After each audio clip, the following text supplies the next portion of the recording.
Quarta-feira, 1º de abril de 2015, o TVU Jornal começa agora e vamos aos destaques de hoje. Acidente deixa um motorista ferido hoje de manhã na rodovia Euclides da Cunha, em Votuporanga. O veículo tombou na pista após um problema mecânico. E ontem à tarde, um outro acidente, desta vez envolvendo uma moto. E vem mais um aumento de preços por aí. Medicamentos podem ficar até 8% mais caros. E no futebol, Josiano Garofolo comenta os preparativos do CAV para o jogão deste fim de semana contra o vice-líder Internacional de Limeira. É agora no TVU Jornal.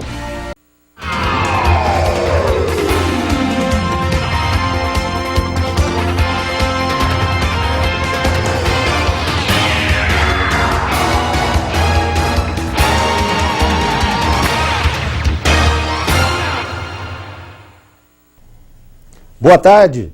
A Polícia Federal pediu a prorrogação por mais 5 dias da prisão do ex-prefeito Luiz Vilar, investigado pelo desvio de cerca de 10 milhões de reais da Fundação Educacional de Fernandópolis.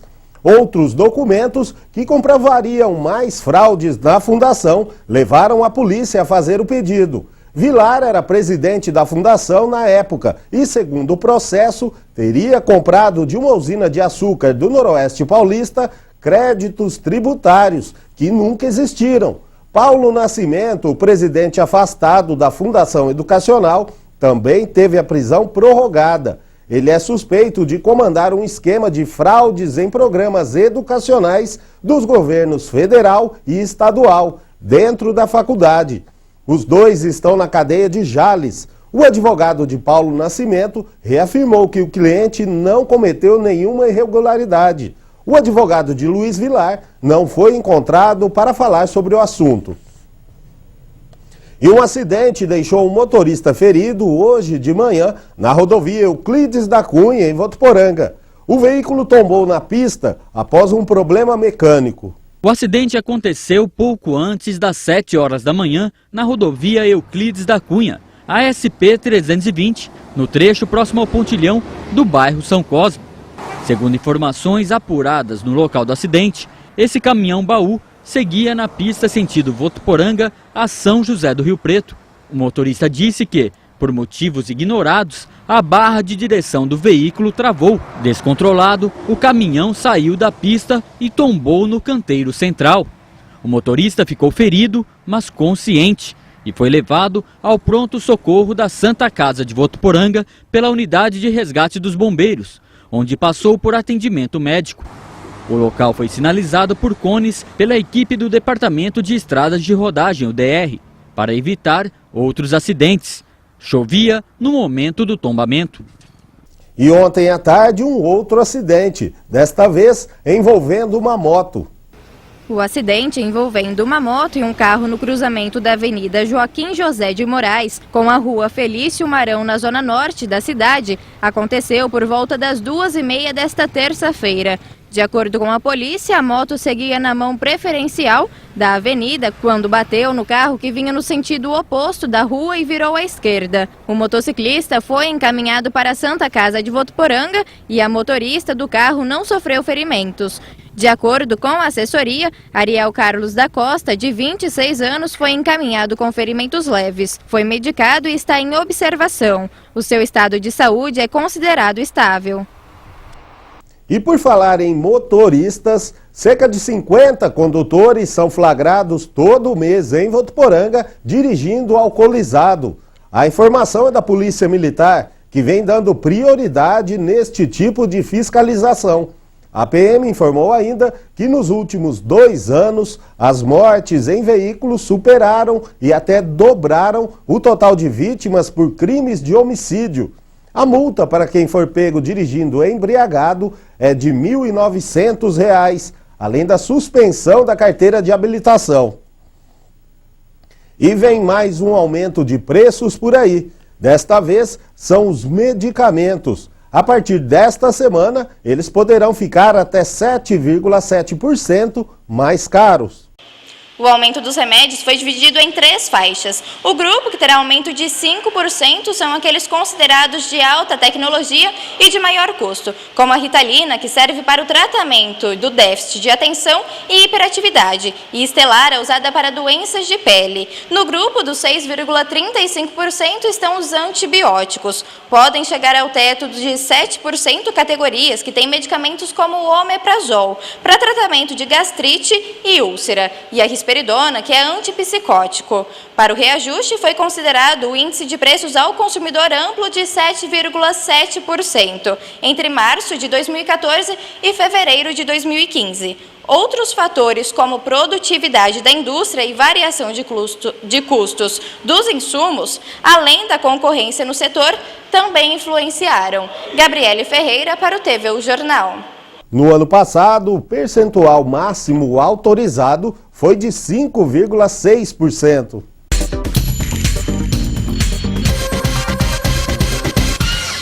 Um homem foi espancado e preso em Elisiário, suspeito de estuprar uma menina de 6 anos. Segundo a polícia, o homem de 35 anos era foragido da penitenciária de Lucélia, na região de Presidente Prudente, onde cumpria pena por estupro. A mãe da menina de 6 anos, que preferiu não se identificar, conta que ficou sabendo do estupro pela própria filha. A notícia do ataque se espalhou pela cidade, de pouco mais de 3.000 habitantes. Alguns moradores suspeitaram de um homem que morava nos fundos de uma casa. Eles invadiram o local e trouxeram o rapaz para a rua, onde foi linchado.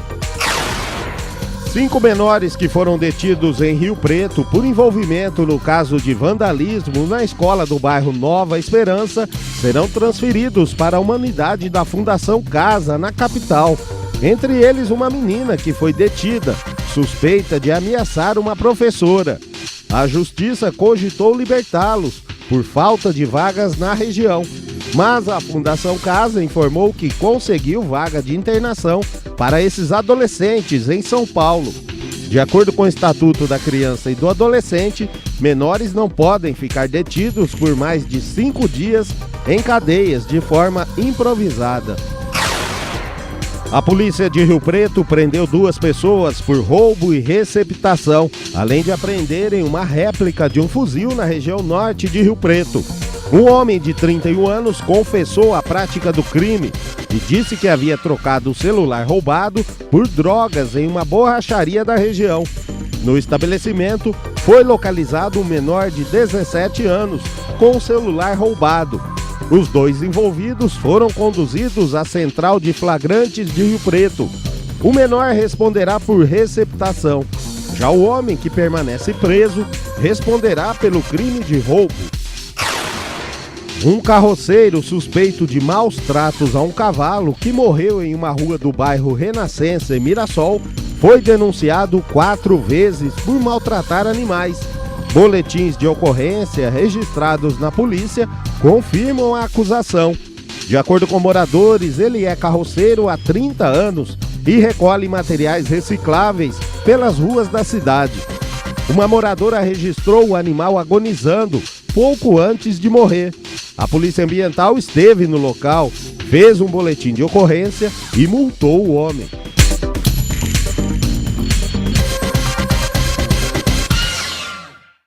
Quase 60 entidades assistenciais de Votuporanga receberam hoje uma grande ajuda. O Fundo Social de Solidariedade repassou quase 10 toneladas de açúcar. Autoridades, vereadores e representantes de 58 entidades assistenciais, grupos religiosos e programas sociais que prestam valorosos trabalhos ao município foram nesta quarta-feira pela manhã ao Banco de Alimentos, localizado na zona norte da cidade. O motivo foi especial. Foram repassados cerca de 10 toneladas de açúcar. O alimento foi doado pela empresa Noble, do município de Catanduva. Hoje estarão sendo beneficiadas 58 entidades, no total de 10.000 quilos, mas nós ainda estaremos repassando no meio do ano e no final do ano. E o açúcar ele é muito bem-vindo às entidades, Hoje a gente sabe do aumento que a gente está tendo nas mercadorias no mercado E o açúcar ele supre muito a cada entidade, claro que com um pouquinho de doce também, né? E a gente agradece a usina Nobel por mais essa parceria, mais um ano com a gente.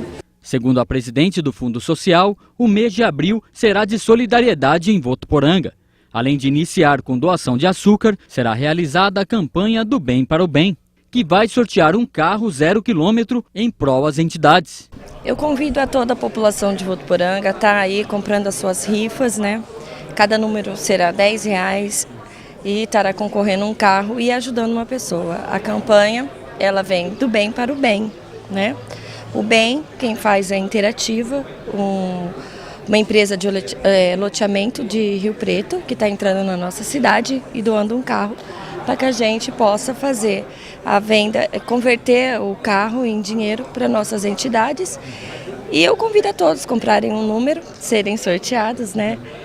E tá ajudando a nossa população. E começou a mostra Ditadura Civil-Militar, Marcas na Arte e Logomarcas, um evento organizado pelo curso de Comunicação Social da Unifev. Gabriele.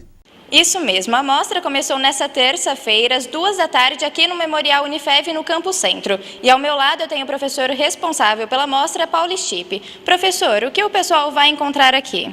Essa mostra tenta refletir o período da ditadura militar.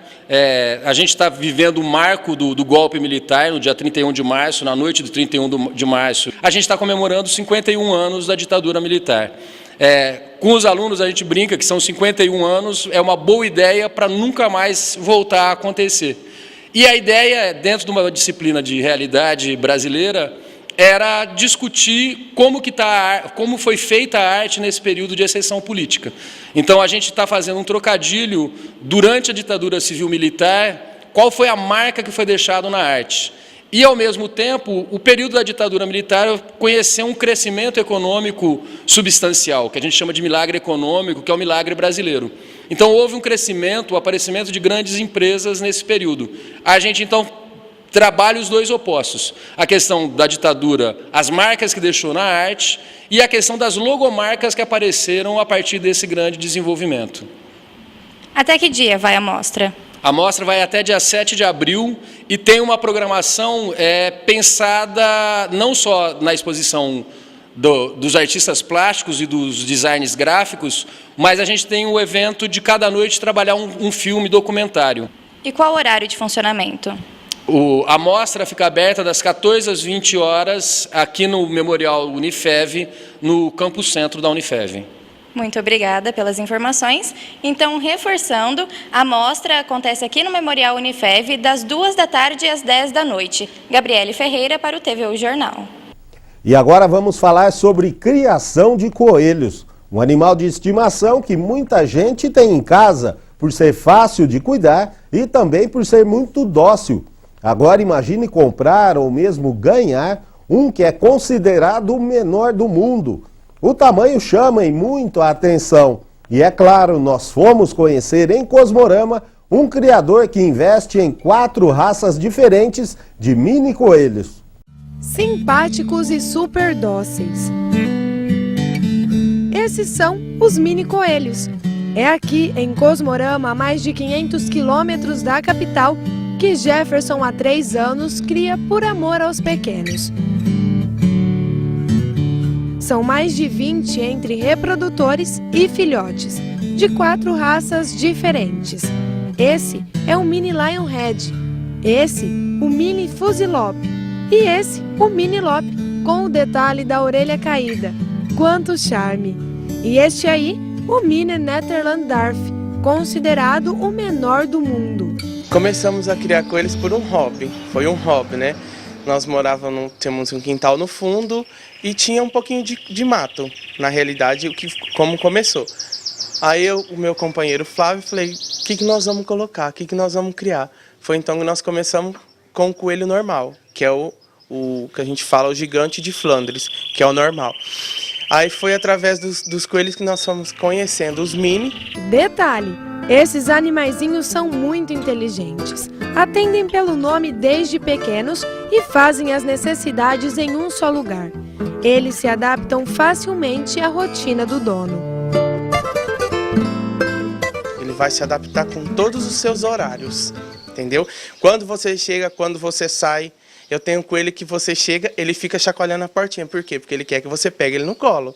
Então, é uma rotina. Então, o coelho vai criar uma rotina com você. E a imagem que mais chama a atenção é que quando os filhotinhos nascem, a mãe tira o pelo do próprio corpo para proteger os coelhinhos. Essa daqui, por exemplo, criou há 12 dias.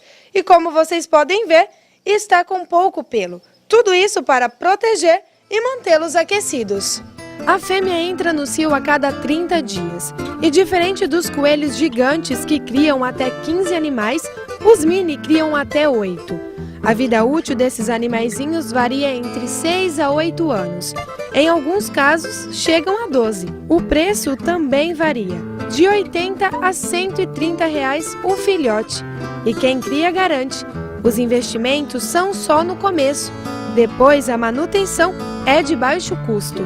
Você vai comprar um saco de ração, você vai gastar com ele um saco de ração para um mini coelho filhote, vai dar para mais de um mês. E além dos cuidados com a alimentação, o proprietário deve estar atento também com a vermifugação. São animais fáceis de criar, são animais que não requerem muitas coisas para poder você estar criando corretamente. Mas a vermifugação e a alimentação adequada, a ração adequada para o coelho e praticamente verduras, folhas, fazem parte da nutrição do animal. Não exceder nem em excesso, nem em falta também.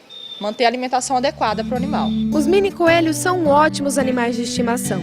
A fácil criação e por serem dóceis faz que muitas pessoas optem pelo coelho ao invés do cachorro ou do gato. É um animal que você não tem que fazer banho frequentemente, eles se limpam sozinhos. As necessidades também eles aprendem muito rápido a fazer no local adequado. É um animal que só se alimenta de ração e verdura, então é muito fácil de você criar e muito gratificante, que eles são bem carinhosos. A gente pega amor, você cria uma rotina. Eu falo todos os dias, tenho que vir ver eles, tenho que passar a mão, tenho que estar presente todos os dias com eles. Se eu não vir, parece que o dia não fica legal.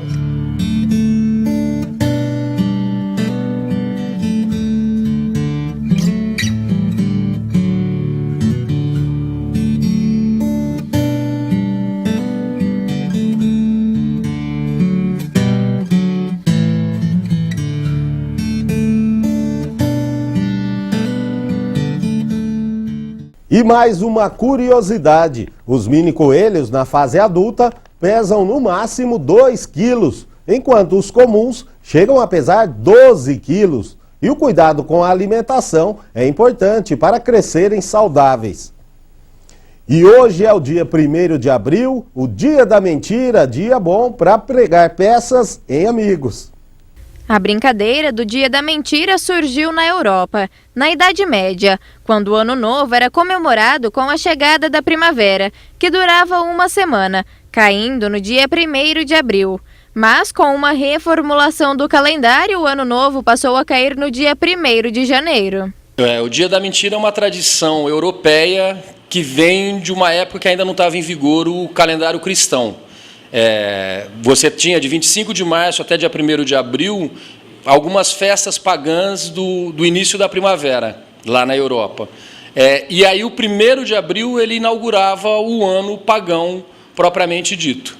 Quando você tem a reforma cristã e a criação do calendário gregoriano, que é o calendário cristão que a gente segue hoje, que trouxe o dia 1º, o começo do ano, o Réveillon, para o dia 1º de janeiro, essas festas elas continuaram existindo por falta de informação das pessoas. Então, por tradição, eles marcavam uma festa no dia 1º de abril, que seria a festa de começo de ano, mas eram festas falsas, eram festas que não existiam, então acabavam sendo mentira. E aí começou a tradição do Dia da Mentira. Então, você sempre armar um evento fake que não vai acontecer para fazer o cara fazer papel de bobo. E o Manuel, que veio de Portugal há 3 anos, sabe bem como é essa tradição. Então, na Europa, o dia 1 de Abril tem, digamos assim, existe uma tradição de pregar partidas aos amigos, aos familiares e tudo mais.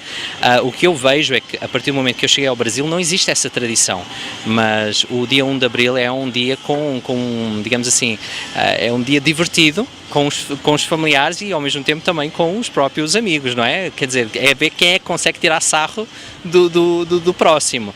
Nós estamos aqui no centro de Votuporanga para saber se o pessoal vai pregar uma peça em alguém nesse dia 1º de abril e se eles continuam mentindo durante o ano. Vamos lá? Nesse 1º de abril, você vai pregar uma peça em alguém? A gente sempre prega, né? Sempre precisa, a gente tá contando uma mentirinha ali, aqui, quando a gente precisa. A gente mente um pouquinho, mas depois mente, não dá nada não. O dia 1º de abril ele é próprio para mentira, né? Sempre tem uma pegadinha ou outra no dia 1º de abril, sim. Porque senão não seria dia 1º de abril, né? Eu costumo pregar, peço a alguém. Porque hoje eu saí de casa, né? Eu falei pra minha mulher que eu ia pra Americana e tô aqui em Votuporanga, né?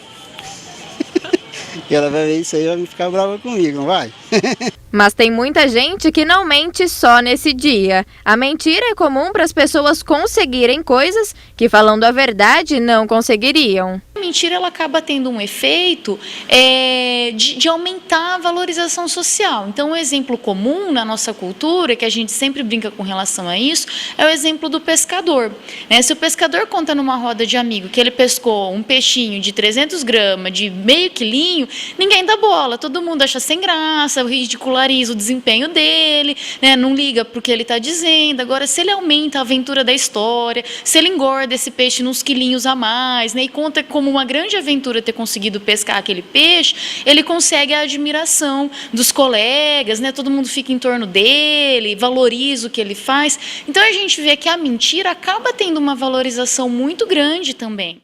E hoje é o dia que jornalistas adoram inventar histórias. Algumas ficaram famosas. Em 1957, a rede inglesa de TV BBC fez uma reportagem dizendo que, graças ao clima e ao controle de pragas, os fazendeiros suíços estavam conseguindo uma excelente safra de espaguete.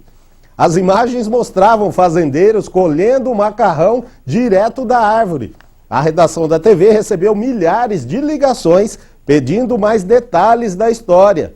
Já em 98, uma rede de fast food, lanches rápidos dos Estados Unidos, publicou um anúncio de página inteira em um jornal anunciando a criação de um lanche projetado especialmente para os 32 milhões de norte-americanos canhotos.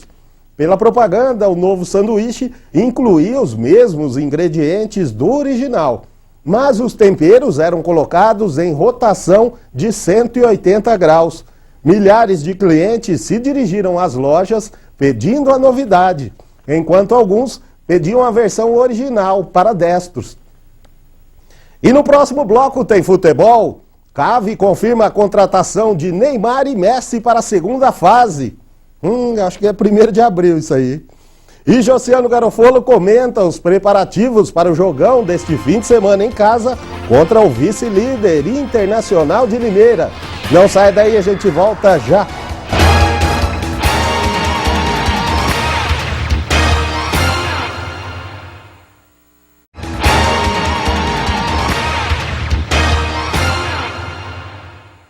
A madrugada foi chuvosa em Votuporanga. Vamos agora ver como fica o tempo na região. A quarta-feira será de sol com muitas nuvens durante o dia. Períodos de nublado com chuva a qualquer hora. Mínima de 21 e máxima de 32. Neste momento, 30 graus. E agora chegou a hora de esporte. Josiano Garofolo, quais as novidades do CAV para o jogão deste fim de semana? Boa tarde. Boa tarde, Luciano. Boa tarde a todo mundo que acompanha o TV Jornal Primeira Edição. A partir de agora, só verdade, né, Luciano?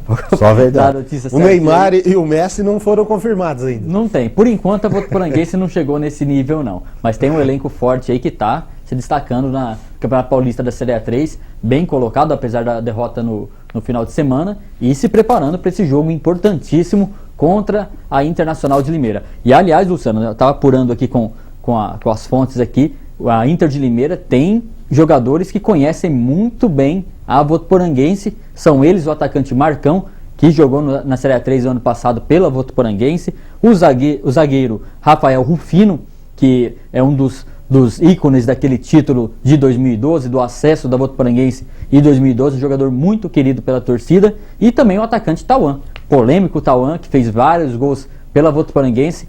Esses 3 jogadores fazem parte do elenco da Inter de Limeira e conhecem os atalhos de jogar no Plínio Marim, Luciano.